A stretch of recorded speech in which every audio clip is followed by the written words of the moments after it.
The roar of 50,000 spectators echoed through the Colosseum as another gladiator was dragged screaming into the arena. But this wasn't going to be a fair fight between warriors. This was something far more sinister.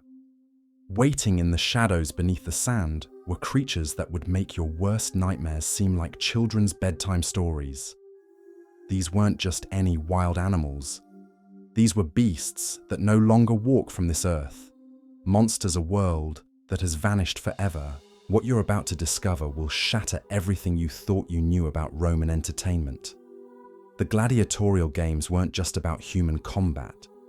They were about feeding people to creatures so terrifying, so impossibly massive, that modern audiences would flee in absolute terror if they witnessed what Romans considered a casual afternoon's amusement.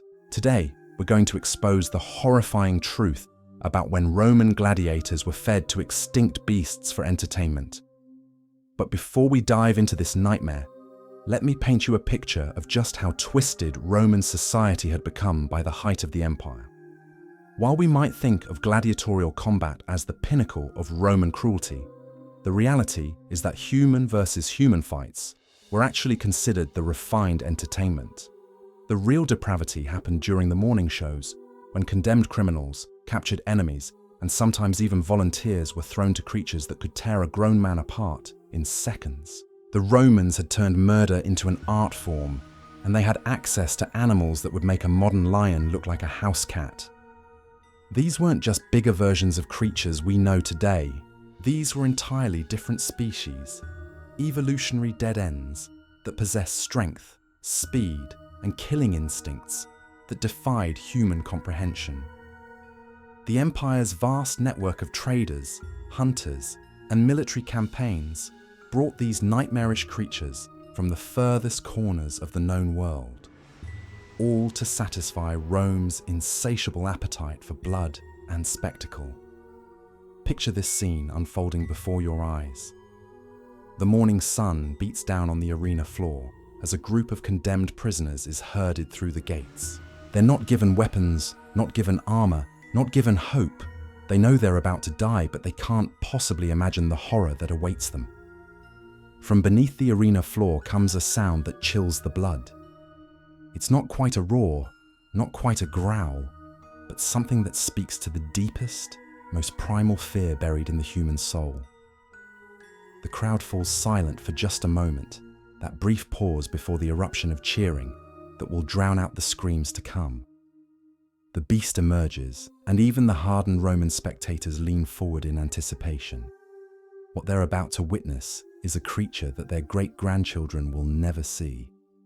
An animal so perfectly designed for killing that nature itself seems to have crafted it specifically for this moment of terror. Enter the aurochs, the wild ancestor of modern cattle, but calling it cattle would be like calling a hurricane a gentle breeze.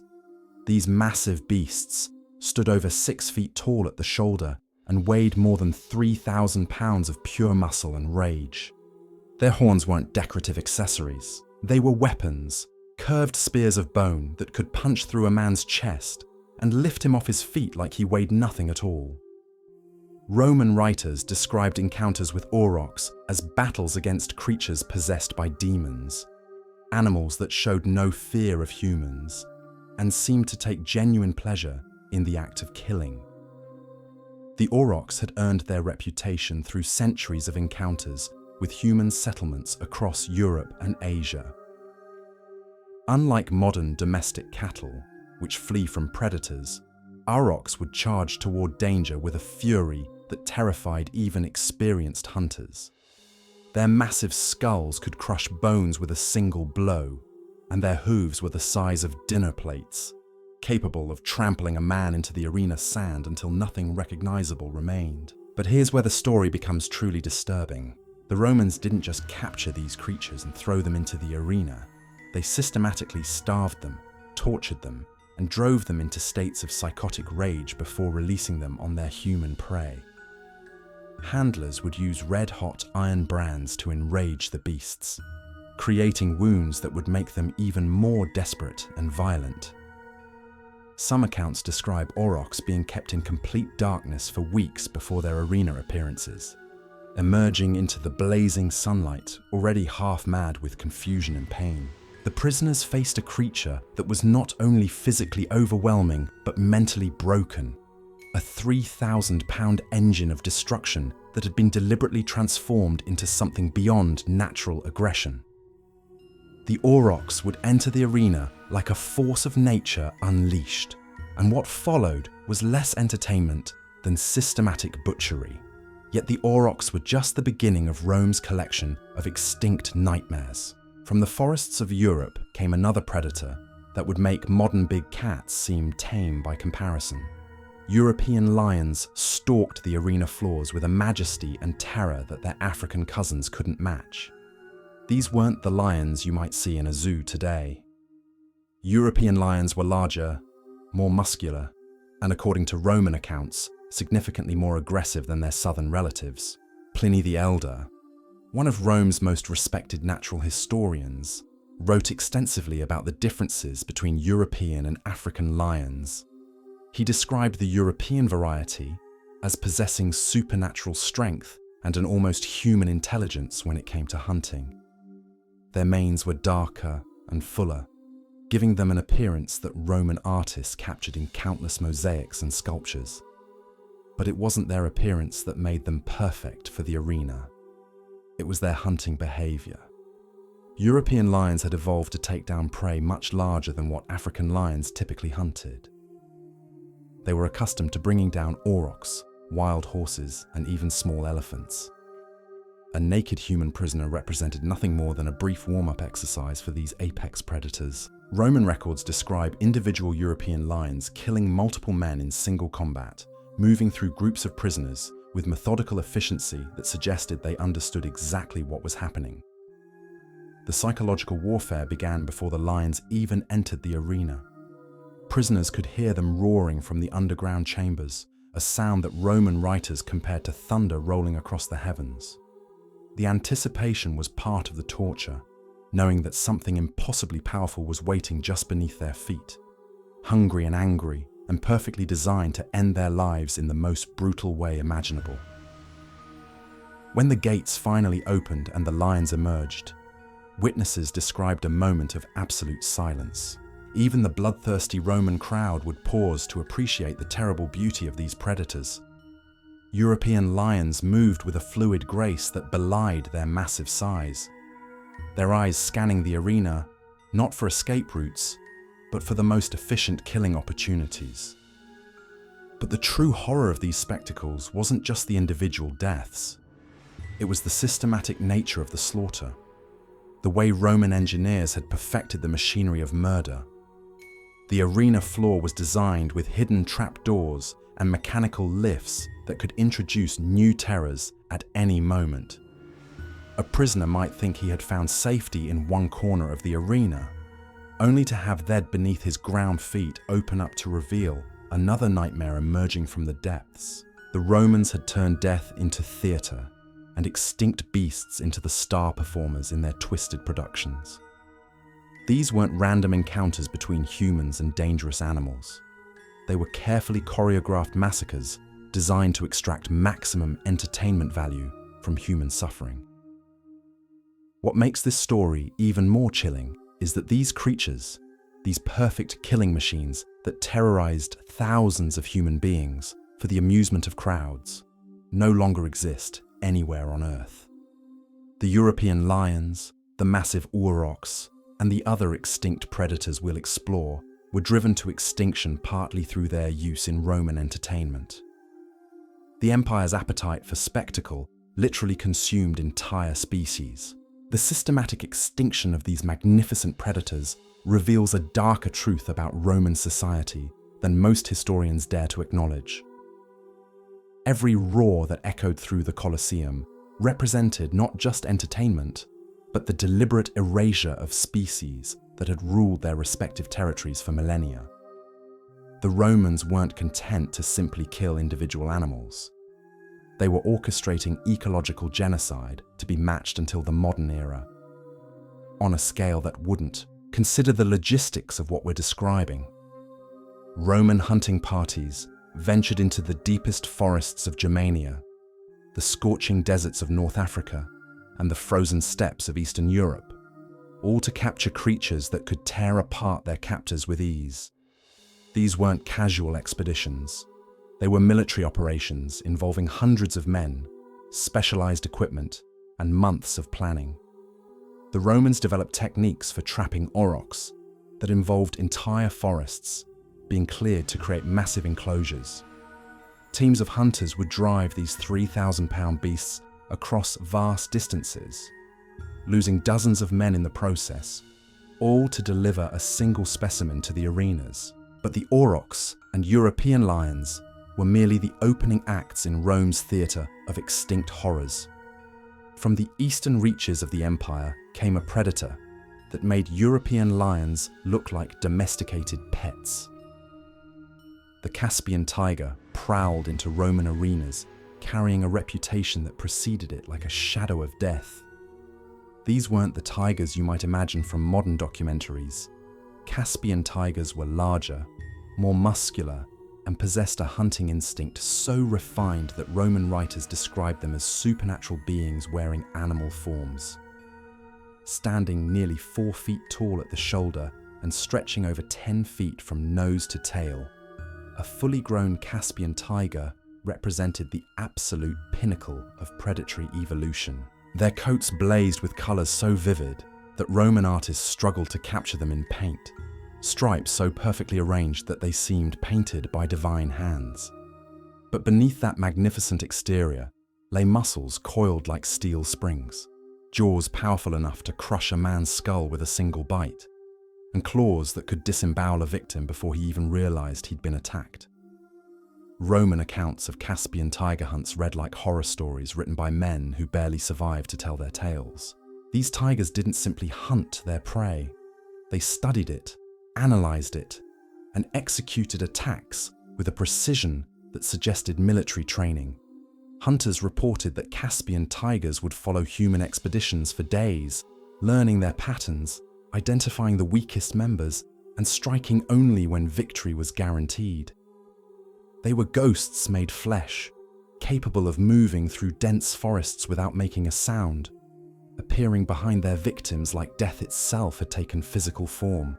When these magnificent killers finally arrived in Roman arenas, they brought with them an aura of terror that even hardened gladiators could feel in their bones.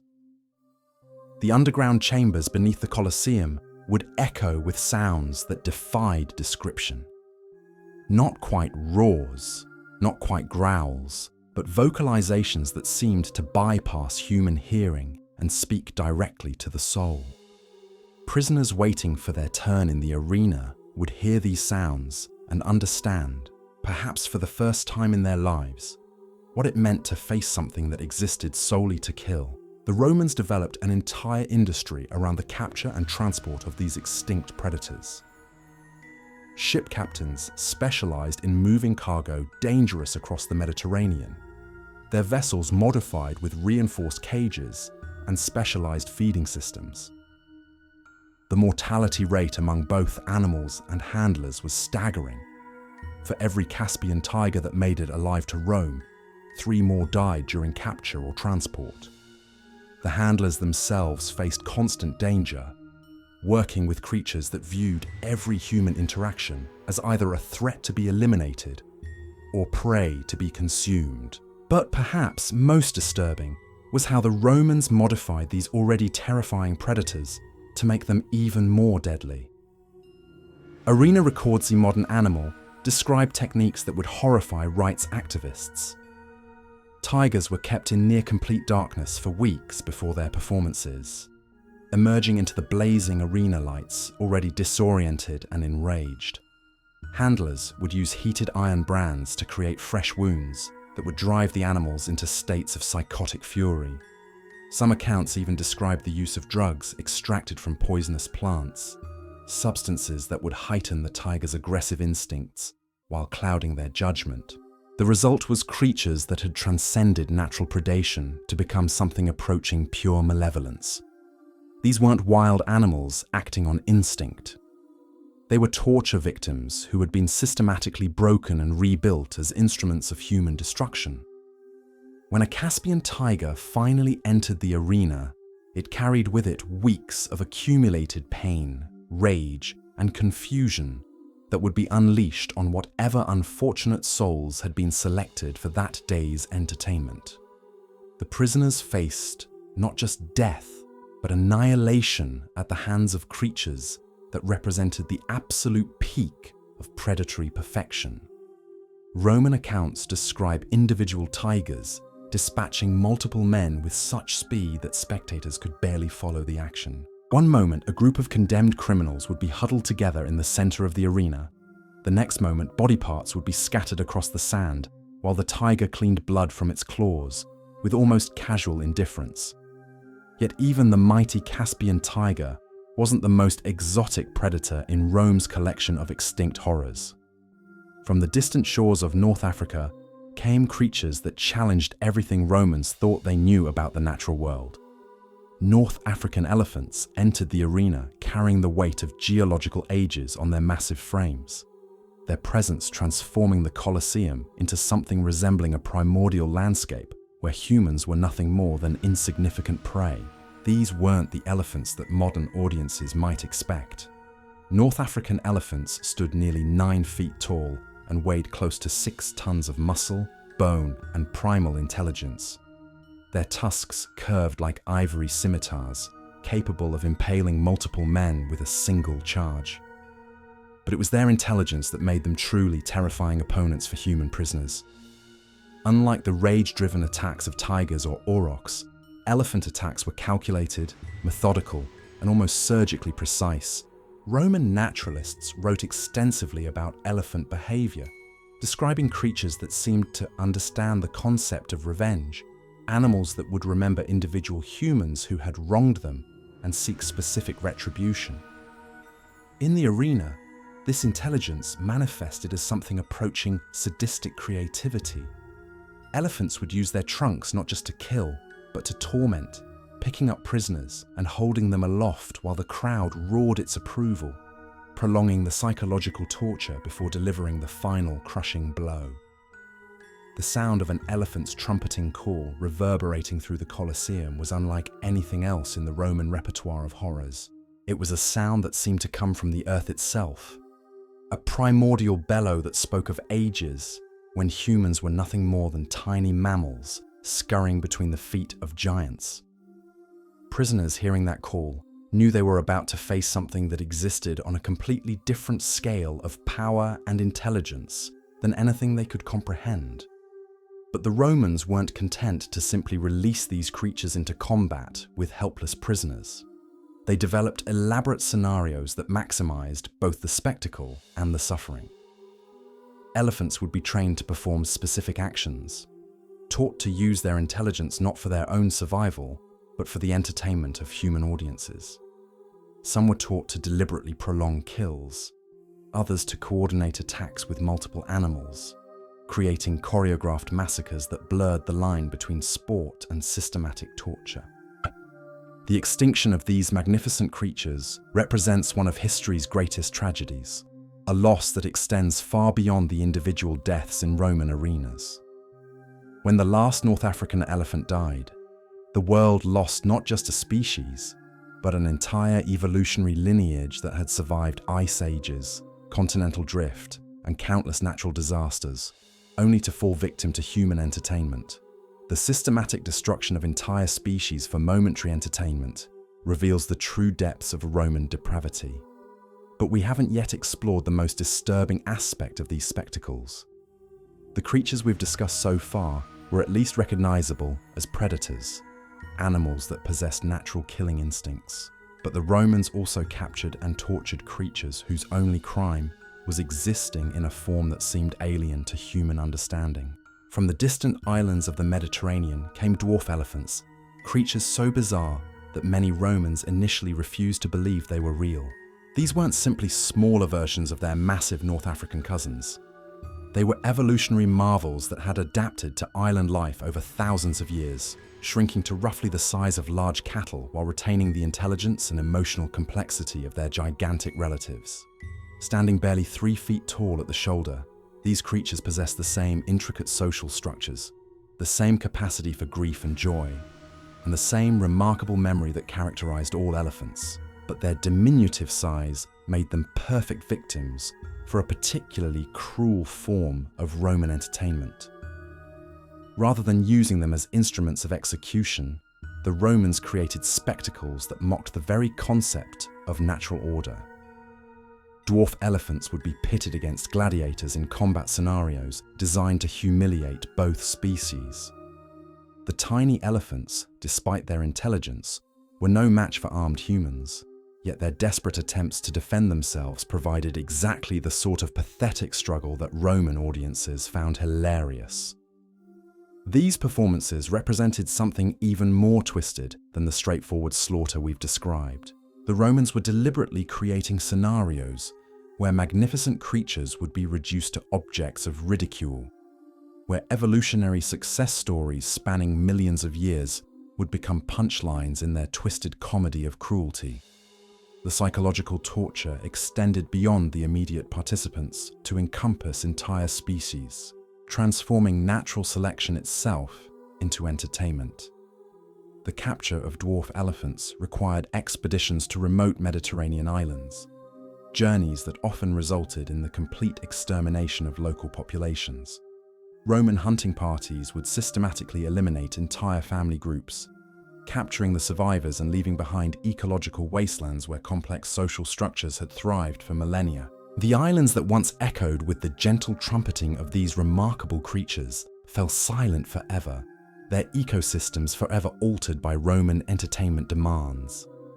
But perhaps no creature suffered more grotesquely at Roman hands than the Syrian ostrich, a magnificent flightless bird whose only mistake was possessing features that Roman audiences found amusing.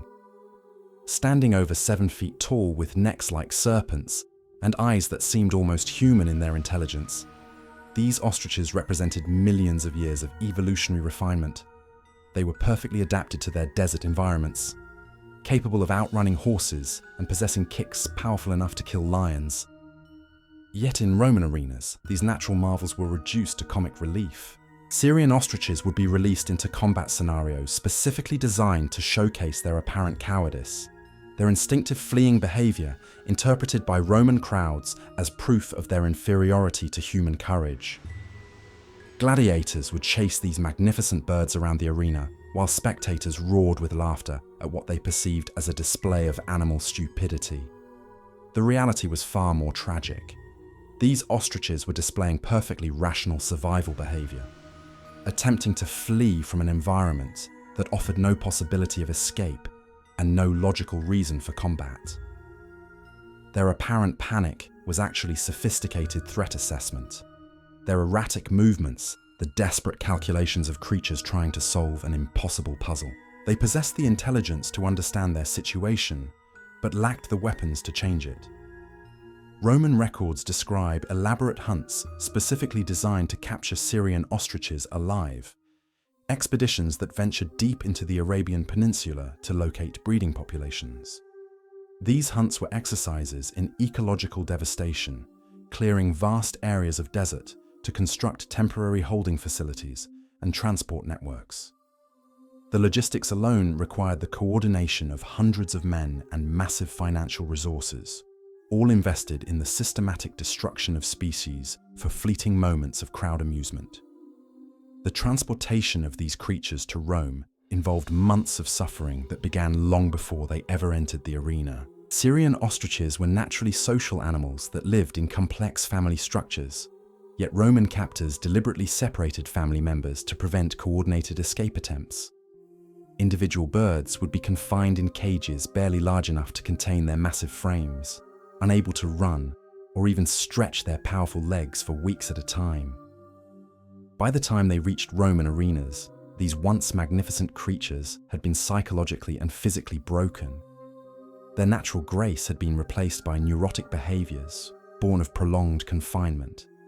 Their instinctive wariness had transformed into paralyzing terror. Yet Roman audiences interpreted these trauma responses as evidence of natural inferiority, laughing at creatures whose suffering they had directly caused. The Syrian ostrich spectacles reveal perhaps the most disturbing aspect of Roman entertainment culture. While the tiger maulings and elephant executions were at least honest in their brutality, the ostrich performances were exercises in deliberate humiliation. The Romans weren't content to simply kill these creatures. They wanted to destroy their dignity first, to reduce them to objects of mockery before delivering some final blow. Accounts describe Syrian ostriches being dressed in ridiculous costumes, their natural beauty hidden beneath garish fabrics and mock armor. Others tell of birds being trained to perform degrading tricks, their intelligence exploited to create performances that mocked their own species. These weren't displays of human dominance over nature. They were systematic campaigns to strip away everything that made these creatures remarkable. The extinction of the Syrian ostrich represents more than just another species lost to human cruelty. It symbolizes the complete triumph of entertainment over empathy, the moment when an entire civilization decided that temporary amusement was worth more than millions of years of evolutionary achievement. When the last Syrian ostrich died, the world didn't just lose a bird, it lost a living connection to prehistoric landscapes.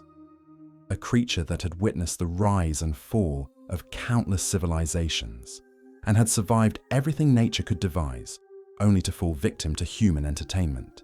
But the Romans weren't finished with their catalogue of extinct horrors. From the deepest forests of Europe came creatures that challenged everything they thought they understood about the relationship between humans and nature. The aurochs we discussed earlier were merely the largest representatives of the entire ecosystem of megafauna that had once dominated European landscapes. Alongside them roamed creatures so perfectly adapted to killing that they seemed designed by some malevolent deity specifically to terrorize human prey. Cave bears emerged from the underground passages beneath Roman arenas like manifestations of primordial nightmares. These weren't the black bears or brown bears that modern audiences might recognize. Cave bears stood over 4 feet tall at the shoulder when walking on all fours, but when they reared up on their hind legs, they towered nearly 12 feet above their victims. Their massive skulls housed brains capable of problem-solving that rivaled human intelligence, while their claws could tear through wood, bone, and flesh with equal ease. Roman accounts describe cave bear attacks as exercises in methodical destruction. Unlike the explosive fury of tigers or the trampling chaos of elephants, cave bears approached their victims with an almost surgical precision that suggested they understood exactly what they were doing. They would systematically dismember their prey, working with the patience of craftsmen who had all the time in the world to perfect their technique. The psychological impact of facing a cave bear in the arena went beyond simple fear of death. These creatures possessed an intelligence that was clearly recognizable as such, yet directed entirely toward the destruction of human life. Prisoners could see the calculation in their eyes, the moment-by-moment assessment of the most efficient killing methods. It was like facing a human murderer who possessed the physical capabilities of a monster. The capture of cave bears required Roman hunting expeditions to venture into the deepest cave systems of Central Europe, underground labyrinths where these creatures had ruled for thousands of years. These hunts were among the most dangerous operations in the Roman repertoire of animal acquisition, involving weeks of underground warfare against creatures that knew every inch of their territory. The mortality rate among Roman hunters was staggering, with entire expeditions disappearing into cave systems never to emerge again. Yet the Romans persisted because cave bears represented the perfect combination of intelligence, power, and terror that their audiences craved. When a cave bear finally emerged into the blazing sunlight of the arena, it carried with it the darkness of prehistoric caverns, the accumulated wisdom of countless generations of apex predators, and the fury of a creature that had been torn from its natural domain to satisfy human bloodlust. The systematic extinction of cave bears through Roman entertainment represents one of history's most tragic examples of intellectual destruction. These weren't just animals being killed for sport. They were repositories of evolutionary knowledge, creatures' ancestors who had survived ice ages, and continental changes that would have destroyed weaker species. Each cave bear that died in a Roman arena took with it thousands of years of accumulated survival wisdom, genetic adaptations that could never be recovered. The underground chambers beneath the Colosseum became charnel houses, where the remnants of entire evolutionary lineages were processed like meat for the entertainment machine. Roman engineers developed specialized facilities for butchering the massive carcasses of extinct predators, extracting valuable materials like ivory tusks, exotic pelts, and rare bones that would be crafted into decorative objects for wealthy citizens. The creatures that had once ruled vast territories were reduced to raw materials for Roman luxury. Efficiently was how goods. But perhaps most disturbing, the Romans had industrialized extinction. This wasn't random destruction, driven by immediate needs or territorial conflicts. It was systematic, organized annihilation, designed to feed a constant demand for novelty and spectacle. Roman logistics networks could identify, locate, capture, transport, and deploy extinct predators with the same efficiency they used for moving grain or manufactured goods. The bureaucracy of extinction extended throughout the empire, with specialized officials responsible for different aspects of the operation. Provincial governors received quotas for exotic animal capture. Military commanders were expected to supplement their conquests with rare specimens, and merchant networks developed entire trade routes dedicated to moving dangerous cargo across vast distances. The Roman Empire had transformed ecological genocide into a routine administrative function. Today, as we walk through museums and gaze upon the ruins of Roman amphitheaters, we're witnessing monuments to one of history's most systematic campaigns of ecological destruction. The blood that once soaked these stones belonged not just to human gladiators, but to entire species that will never again walk this earth. The roars that once echoed through these chambers were the death cries of evolutionary masterpieces that had survived millions of years of natural selection, only to be consumed by human entertainment in the span of a few centuries. The true horror of Roman spectacles wasn't just the individual deaths we've explored today. It was the casual efficiency with which an entire civilization decided that momentary amusement was worth more than the irreplaceable diversity of life itself. When the last European lion died in a Roman arena, when the final aurochs collapsed under the weight of gladiatorial swords, when the Syrian ostriches fell silent forever, humanity lost something that can never be recovered. We traded evolutionary marvels for applause, ancient wisdom for temporary thrills. The extinct beasts that once terrorized Roman audiences now exist only in historical accounts and fragmentary bones. But their legacy serves as a chilling reminder of what happens when entertainment becomes more valuable than existence, when spectacle matters more than survival. The empty spaces they left behind in the natural world are monuments to human cruelty that no amount of civilization can ever truly fill.